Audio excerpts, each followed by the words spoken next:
nga ana politike zoti Trump mund të ketë interesin që të përfundoj një konflikt të tillë me shpejtësi, por nga ana tjetër historia nuk e mbështet këtë version sepse ka treguar që nëse konfliktet mbyllen në mënyrë artificiale, ato mbeten si plagë të hapura dhe në këtë rast janë mes të Evropës dhe natyrisht ky është shqetësim shumë i madh, jo vetëm thjesht për të dyja vendet, por për gjithë kontinentin e Evropës. Në strategji, administrata Trump e cilëson Kinën si kërcënim të madh dhe afatgjatë, por flet për një marrëdhënie të balancuar ekonomike dhe jo konfliktuale. A kemi edhe në këtë rast një ndryshim të qasjes ndaj rivalit kryesor ekonomik, apo mbeten në të njëjtat kushte? Po tani kjo është retorika e strategjisë, nga ana tjetër zoti Trump ka deklaruar tarifa që janë në dëm si të Shteteve të Bashkuara edhe të Kinës, kështu që disa gjëra thuhen në këtë strategji, ndërsa veprimet nuk e mbështesin një retorik të tillë të përmendur aty. Dhe ndoshta ky është edhe stili i zotit Trump që punon ose më saktë shprehet vepron në disa plane që mund të bien edhe në kundërshtim me njëra tjetrën për të krijuar një konfuzion të tillë që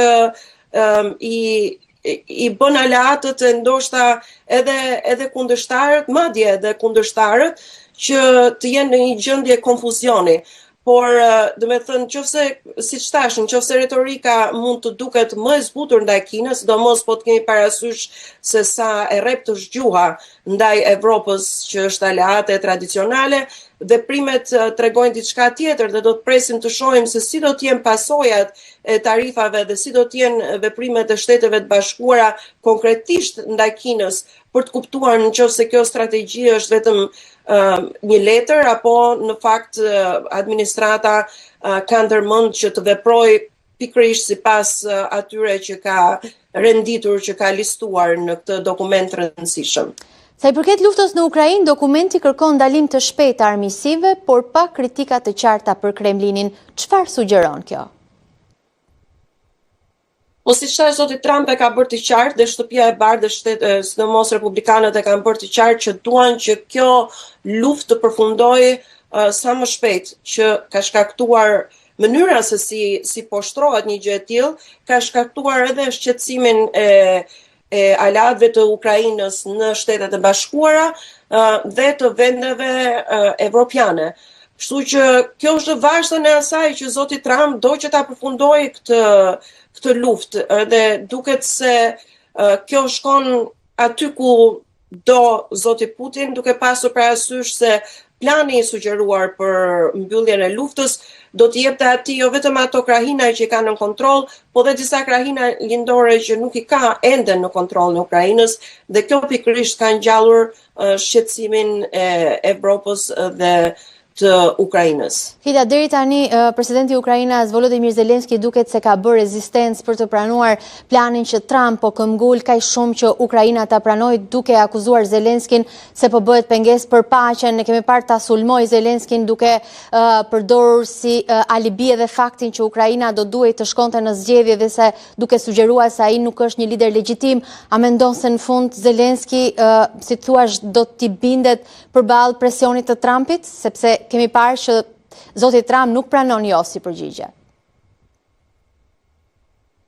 Është e vështirë ta thuash, por ajo që mund të them është që është një pozicion shumë e vështirë për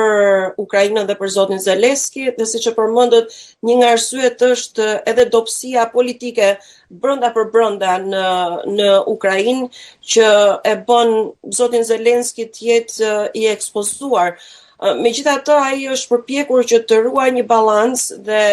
të i përçojë sinjalin zotit Trump që është i hapur për një marrëveshje, po për një marrëveshje e cila nuk e vë Ukrainën në një pozitë të pafavorshme dhe që të japi më shumë se sa ç'është e gatshme, dhe në fakt në këtë rast Ukraina është viktima dhe jo agresori. Kështu që zoti Zelensky dhe Ukraina në fakt e kanë vështirë të pranojnë këto kushte, por nuk dihet se si do të vazhdojnë negociatat në mënyrë të tillë që të dyja palët marrin atë që mund të jetë maksimale në kushtet ku është kjo luftë tani dhe në kushtet e presionit të jashtëzakonshëm. Zoti Trump faktikisht kishte vënë një afat për pranimin e planit të tij, që ishte para ditës së falënderimeve, por fakti që Tani flet për vazhdojnë ende Krishtlindje. diskutimet,